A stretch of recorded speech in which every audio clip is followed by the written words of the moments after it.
বিসমিল্লাহির রহমানির রহিম। আসসালামু আলাইকুম প্রিয় শিক্ষার্থীবৃন্দ, অনলাইন ক্লাসে তোমাদের আবারও স্বাগতম জানাচ্ছি। আমি আশরাফুন নাহার, প্রভাষক, সমাজকর্ম বিভাগ, মাতুয়াইল হাজী আব্দুল লতিফ ভূঁইয়া বিশ্ববিদ্যালয় কলেজ।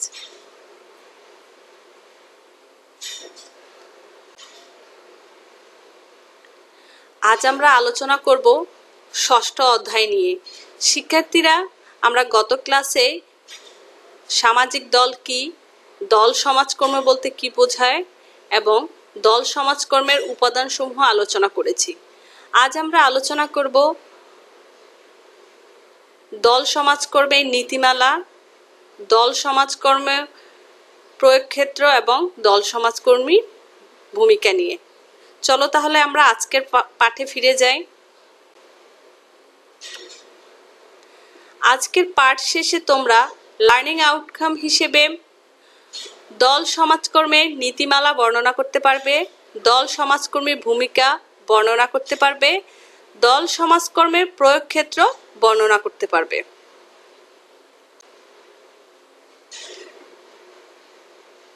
দল সমাজকর্মের নীতিমালা। গত ক্লাসে আমরা দল সমাজকর্ম কি সে সম্পর্কে তোমরা ভালোভাবে জেনেছো। এসো তাহলে আমরা দল সমাজকর্মের যে নীতিমালাগুলো অনুসরণ করা হয় সেই নীতিমালাগুলো সম্পর্কে আজকে আমরা জানব। দল সমাজকর্মের নীতিগুলো হলো, সর্বপ্রথম নীতি হচ্ছে পরিকল্পিত দল গঠন নীতি, সুনির্দিষ্ট উদ্দেশ্যের নীতি, উদ্দেশ্যপূর্ণ দল কর্মী সম্পর্কের নীতি, ধারাবাহিক স্বাতন্ত্র্যীকরণ নীতি, নির্দেশিত আন্তঃক্রিয়া নীতি, আত্মনিয়ন্ত্রণের নীতি, নমনীয় কার্যকর প্রতিষ্ঠান নীতি, উন্নয়নমূলক কার্যক্রমের নীতি, সম্পদের সদ্ব্যবহার ও মূল্যায়ন নীতি। শিক্ষার্থীরা, চলো তাহলে আমরা এই নীতিমালাগুলো সম্পর্কে বিস্তারিত জেনে নেই। পরিকল্পিত দল গঠন নীতি। দল সমাজকর্মের প্রথম এবং প্রধান নীতি হচ্ছে পরিকল্পিত উপায়ে দল গঠন করা। এর ফলে দলের সদস্যদের মধ্যে সৌহার্দ্য ও সম্প্রীতি বজায় থাকে, দলের কার্যক্রম সুষ্ঠু হয়, অভীষ্ট লক্ষ্যে পৌঁছাও সহজ হয়। দল সমাজকর্মী এবং প্রতিষ্ঠান দল গঠনের দায়িত্ব পালন করে থাকেন। তিনি দলের সদস্যদের শক্তি, সামর্থ্য ও সম্পদ বিকাশের পরিবেশ গড়ে তুলে তাদের প্রয়োজন পূরণে সহায়তা করে থাকে। অপর আরেকটি নীতি হচ্ছে সুনির্দিষ্ট লক্ষ্য নির্ধারণ নীতি। সুনির্দিষ্ট লক্ষ্য নির্ধারণ ছাড়া কোনো দলের সফলতা অর্জন সম্ভব নয়। সমাজকর্মী দলীয় সদস্যদের আশা আকাঙ্ক্ষা, সম্পদ এবং দল সমাজকর্ম প্রতিষ্ঠান, সুযোগ ও সীমাবদ্ধতার প্রতি দৃষ্টি রেখে দলের লক্ষ্য নির্ধারণ করে থাকেন। যেহেতু দলীয় লক্ষ্য নির্ধারণে সদস্যদের চাওয়া পাওয়ার প্রতিফলন ঘটে, সেহেতু তারা স্বতঃস্ফূর্ত সহযোগিতার মাধ্যমে দলীয় সাফল্য অর্জনে কাজ করে থাকেন। উদ্দেশ্যমূলক সমাজকর্মী দল সম্পর্ক নীতি। সমাজকর্মী ও দলীয় সদস্যদের মধ্যে সুসম্পর্ক দল সমাজকর্মের প্রাণ। একসঙ্গে কাজ করতে গিয়ে যদি দলের সঙ্গে সমাজকর্মীর আন্তরিক সম্পর্ক গড়ে না ওঠে, তবে দলীয় লক্ষ্য অর্জন ব্যর্থ হতে পারে। এক্ষেত্রে সমাজকর্মীর ভূমিকায় গুরুত্বপূর্ণ। তিনি যত সহজভাবে দলীয় সদস্যদের গ্রহণ করে নিতে সক্ষম হন, ঠিক তত সহজেই দলও তাকে গ্রহণ করে নেয় এবং পারস্পরিক গ্রহণের মধ্য দিয়েই উভয়ের মধ্যে অর্থপূর্ণ সম্পর্ক গড়ে ওঠে। এই সম্পর্কের ভিত্তিতেই দল সমাজকর্মী সমস্যার সমাধানে কার্যক্রম ভূমিকা রাখে। ব্যক্তি স্বাতন্ত্র্যীকরণ নীতি। ব্যক্তি সমষ্টি হচ্ছে দল, কিন্তু দলের অন্তর্ভুক্ত হলেও প্রত্যেক ব্যক্তি আলাদা বৈশিষ্ট্যের অধিকারী। সেজন্য দলের বৈশিষ্ট্য দিয়ে ব্যক্তিকে বিচার না করে আলাদাভাবে তার মূল্যায়ন হওয়া প্রয়োজন। এতে করে বহু অস্তিত্বের মধ্যে ব্যক্তি অস্তিত্ব বিলীন না হয়ে তার ইচ্ছা, আকাঙ্ক্ষা, সামর্থ্য ও দুর্বলতাগুলো স্পষ্টভাবে প্রকাশ পায়। ফলে অভিজ্ঞতার আলোকে ব্যক্তি তার আত্ম উন্নয়নের পাশাপাশি দলীয় উন্নয়নের ইচ্ছা ও আগ্রহ অর্জনে সক্ষমতা অর্জন করে। দলের আত্মনিয়ন্ত্রণ অধিকার নীতি। দলকে আত্মনির্ভরশীল করে গড়ে তোলার জন্য আত্মনিয়ন্ত্রণ অধিকার নীতি অনুসরণ করা একান্ত প্রয়োজন। দল সমাজকর্মী সাধারণত কোনো সিদ্ধান্ত বা কর্মসূচি দলের উপরে চাপিয়ে দেন না, বরং দলের সম্পদ ও সামর্থ্যের প্রতি লক্ষ্য রেখে দলের উদ্দেশ্য ও কর্মসূচি তথা যে কোনো সিদ্ধান্ত বা পরিকল্পনা বাস্তবায়নে সহায়তা করে থাকেন। ফলে সদস্যদের মধ্যে আত্মমর্যাদা ও আত্মনির্ভরশীলতার মনোভাব গড়ে ওঠে। নমনীয় সংগঠন কাঠামো নীতি। সমাজ প্রতিনিয়তই পরিবর্তন হচ্ছে বলে মানুষের প্রয়োজন এবং সমস্যাগুলোও পরিবর্তিত হয়। সেজন্য দল সমাজকর্মী কর্মপ্রতিষ্ঠান কর্মসূচি এবং কাঠামো নমনীয় হওয়া উচিত, যাতে করে পরিবর্তিত পরিস্থিতিতে সংগঠনের উদ্দেশ্য ও কর্মসূচি পরিবর্ধন এবং সংযোজন সম্ভব হয়। উন্নয়নমূলক কর্মসূচি গ্রহণ নীতি। দলের মূল লক্ষ্য হচ্ছে দলকে অগ্রগতি পথে পরিচালিত করা তথা দলের উন্নয়ন সাধন। এই লক্ষ্য অর্জনের জন্য দলের কর্মসূচি গতিশীল এবং উন্নয়নমুখী হওয়া বাঞ্ছনীয়। উন্নয়নের পাশাপাশি অপেক্ষাকৃত উন্নততর এবং উপযোগী কর্মসূচি প্রণয়নের মাধ্যমে দলকে এগিয়ে নিতে সমাজকর্মের উপদেশ, নির্দেশনা, যুক্তিপূর্ণ আলোচনা, সম্পদ ও সমস্যা চিহ্নিতকরণে দলকে সহায়তা করে থাকেন। সম্পদের সদ্ব্যবহার নীতি। দলের নিজস্ব সম্পদ দল সমাজকর্মী কর্তৃক প্রদত্ত কিংবা সমষ্টি প্রদত্ত বৈষয়িক ও অবৈষয়িক সম্পদের সর্বোত্তম ব্যবহারের মাধ্যমে দলকে সমস্যামুক্ত এবং আত্মনির্ভরশীল করে তোলা এই নীতির মূল লক্ষ্য। সমাজকর্মী বিভিন্ন প্রতিষ্ঠানের সম্পদ ব্যবহারে একজন সমন্বয়কারী ভূমিকা পালন করে থাকেন। সর্বশেষ নীতি হচ্ছে মূল্যায়ন নীতি। সফলতা বিফলতা সম্পর্কে সঠিক ধারণা অর্জনের জন্য যে কোনো কর্মসূচির মূল্যায়ন অপরিহার্য। দলের লক্ষ্য অর্জিত হলো না হয়ে থাকলে কেন হয়নি, মূল্যায়নের মাধ্যমে এসব জেনে পরবর্তী কর্মসূচি বা পদক্ষেপ গ্রহণ সহজতর হয়ে থাকে। শিক্ষার্থীরা, এ ছিল দল সমাজকর্মের নীতিমালা সমূহ। দল সমাজকর্মীর ভূমিকা। একজন দল সমাজকর্মী তার দলের লক্ষ্য অর্জনে এবং দলের আভ্যন্তরীণ সমস্যার সমাধানে কী ধরনের ভূমিকা পালন করে এসো আমরা সেই সম্পর্কে জেনে নিই। দল সমাজকর্মীর ভূমিকা সমূহ হচ্ছে দলের অভ্যন্তরে অনুকূল পরিবেশ সৃষ্টি করা, দলের সদস্যদের ভূমিকা ও দায়িত্ব নির্ধারণ ব্যাখ্যা প্রদান করা, বাস্তবধর্মী উদ্দেশ্য ও আদর্শ নির্ধারণ, সদস্যদের অধিকার ও কর্তব্য সম্পর্কে সচেতন করে তোলা, সম্পদের সদ্ব্যবহার, গণতান্ত্রিক নেতৃত্ব, দ্বন্দ্ব দূরীকরণ ইত্যাদি হচ্ছে দল সমাজকর্মীর ভূমিকা। শিক্ষার্থীরা, চলো তাহলে আমরা দল সমাজকর্মীর ভূমিকা সমূহ একটু বিস্তারিতভাবে জেনে নেই। অনুকূল পরিবেশ সৃষ্টি। দলের অভ্যন্তরে সুষ্ঠু, সুন্দর ও বন্ধুভাবাপন্ন পরিবেশ সৃষ্টির লক্ষ্যে দলীয় সদস্যদের সাহায্য করা, যাতে দ্বন্দ্ব কলহ দূর করে সদস্যদের মধ্যে সহযোগিতার সম্পর্ক স্থাপিত হয়। দলের সদস্যদের ভূমিকা দায়িত্ব নির্ধারণ। প্রত্যেক সদস্যকে কোনো না কোনো ভূমিকা পালন করতে হয়। প্রত্যেকের ঐকান্তিক সহযোগিতা ও ভূমিকা পালনের মধ্য দিয়ে দলের সত্যিকারের লক্ষ্য অর্জিত হয়ে থাকে। সমাজকর্মী দলের সদস্যদের ভূমিকা কী হবে তা নির্ধারণে দলকে সহায়তা করেন। কার্যকর দলীয় সাংগঠনিক কাঠামো। প্রত্যেক দলের একটি সাংগঠনিক কাঠামো থাকে, যা দলীয় আদর্শের প্রেক্ষাপটে গড়ে ওঠে। সঠিক ও পূর্ণাঙ্গ দলীয় কাঠামো সহজেই দলকে তার অভীষ্ট লক্ষ্য অর্জনে গুরুত্বপূর্ণ ভূমিকা পালন করে। সমাজকর্মী দলকে তার সাংগঠনিক কাঠামো গঠনে সহায়তা করে থাকেন।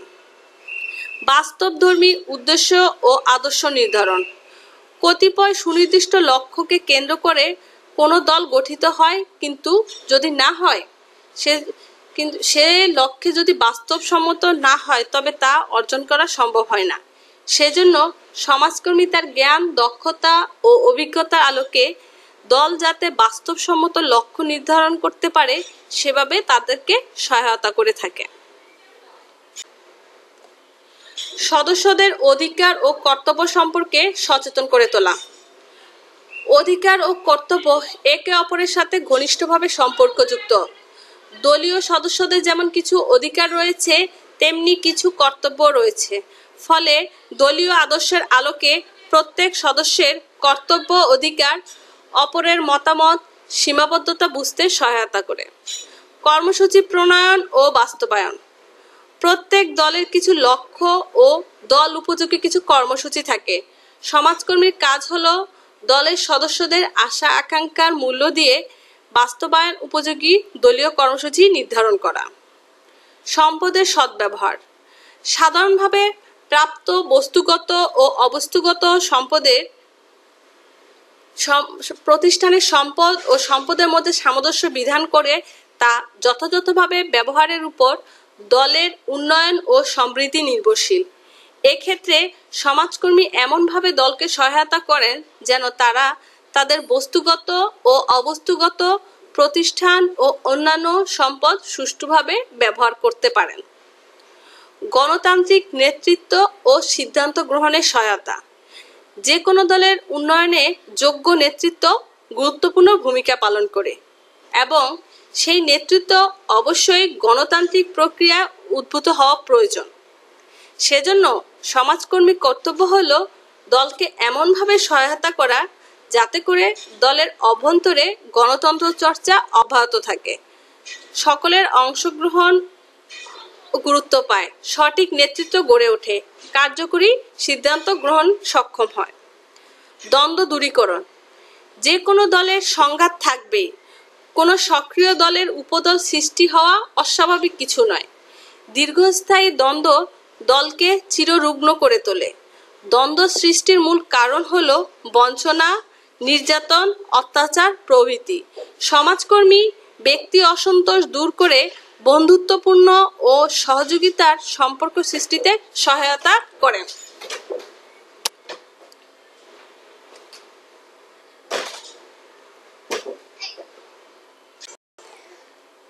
পারস্পরিক সহযোগিতার পরিবেশ সৃষ্টি। সমাজে বহুবিধ দল রয়েছে, যেমন সামাজিক, রাজনৈতিক, অর্থনৈতিক, সাংস্কৃতিক ও ধর্মীয় দল।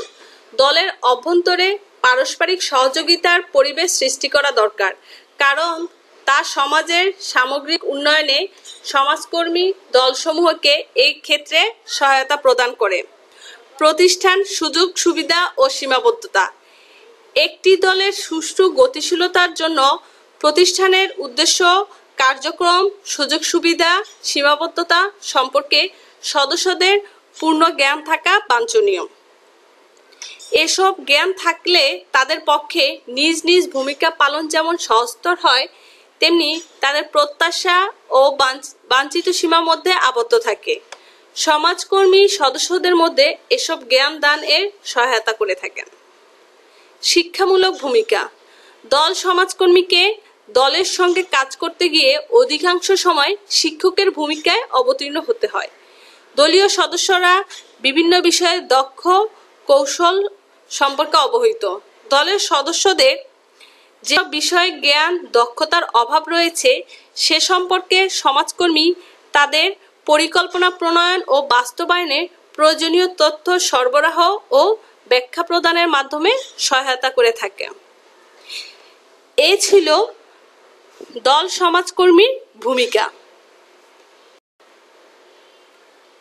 শিক্ষার্থীরা, এতক্ষণ আমরা দল সমাজকর্মীর নীতিমালা এবং দল সমাজকর্মী কি ভূমিকা পালন করে সে সম্পর্কে আমরা জেনেছি।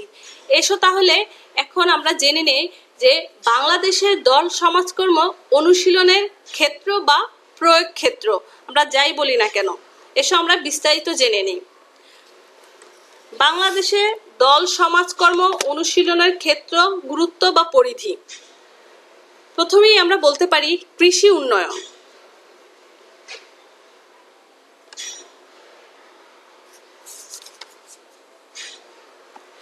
বাংলাদেশ কৃষিভিত্তিক দেশ। কৃষি উন্নয়নের সাথে এদেশের সার্বিক উন্নয়ন নির্ভরশীল। কৃষিক্ষেত্রে নানাবিধ সমস্যা রয়েছে।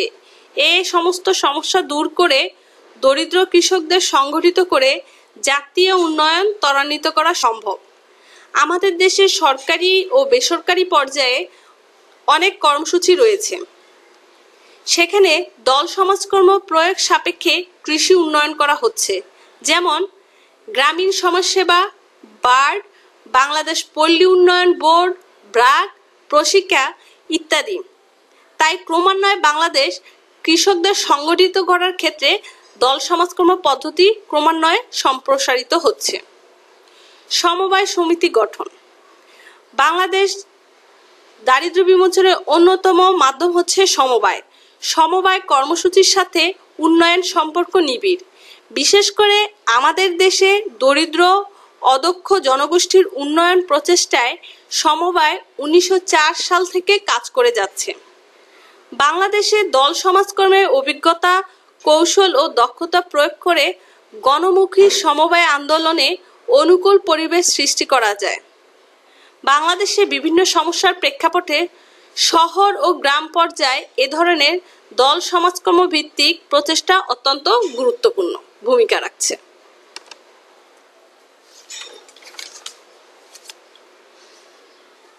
নিরক্ষরতা ও অজ্ঞতা দূরীকরণ। বাংলাদেশে ক্রমান্বয়ে জনসংখ্যা বৃদ্ধি পাচ্ছে ও পাশাপাশি বৃদ্ধি পাচ্ছে নিরক্ষরতা। নিরক্ষরতা দূর করার জন্য বয়স্ক ও সামাজিক শিক্ষাদান একান্ত প্রয়োজন।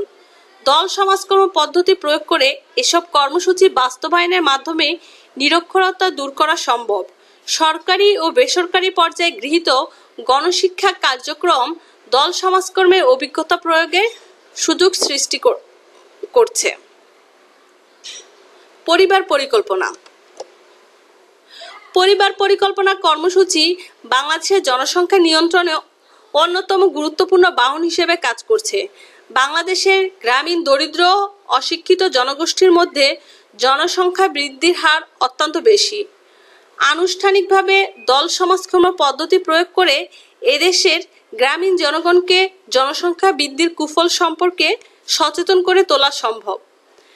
বর্তমানে বাংলাদেশে গৃহীত এই বাস্তবায়িত জনসংখ্যা শিক্ষা, উদ্বুদ্ধকরণ ও মূল্যায়ন কার্যক্রমে দল সমাজকর্ম পদ্ধতি প্রয়োগ লক্ষ্য করা যাচ্ছে। বেকারত্ব দূরীকরণ।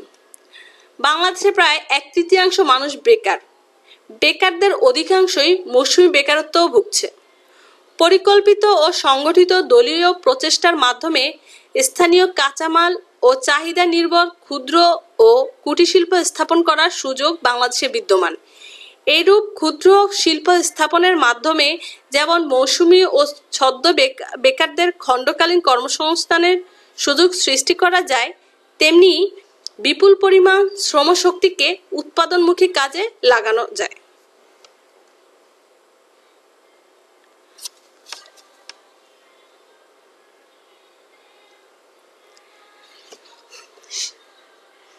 নারী কল্যাণ। বাংলাদেশে প্রায় অর্ধেক নারী, কিন্তু উৎপাদন ও উন্নয়ন কর্মকাণ্ডে এদের অংশগ্রহণের হার কম। এজন্য এদেশে নির্ভরশীলতার হার ক্রমান্বয়ে বৃদ্ধি পাচ্ছে। দলীয় পর্যায়ে বৃত্তিমূলক প্রশিক্ষণ ও সামাজিক শিক্ষার মাধ্যমে মহিলাদের যেমন উৎপাদনমুখী জনশক্তিতে পরিণত করা যায়, তেমনি দুস্থ অসহায় দরিদ্র মহিলাদের সুষ্ঠুভাবে পুনর্বাসন করা সম্ভব হয়। এভাবে পরিকল্পিত উপায়ে দল গঠনের মাধ্যমে নারী সমাজের ভূমিকাকে অর্থবহ করে তোলা সম্ভব।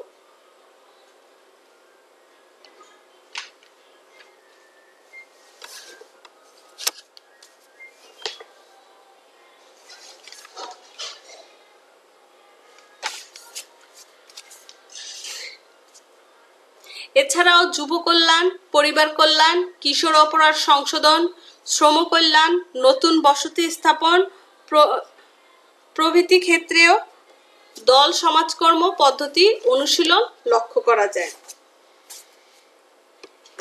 শিক্ষার্থীরা, আজকের ক্লাস এ পর্যন্ত। পরবর্তী ক্লাস দেখার আমন্ত্রণ রইল। ধন্যবাদ সবাইকে। তোমরা সবাই সুস্থ থেকো, ভালো থেকো। আল্লাহ হাফেজ।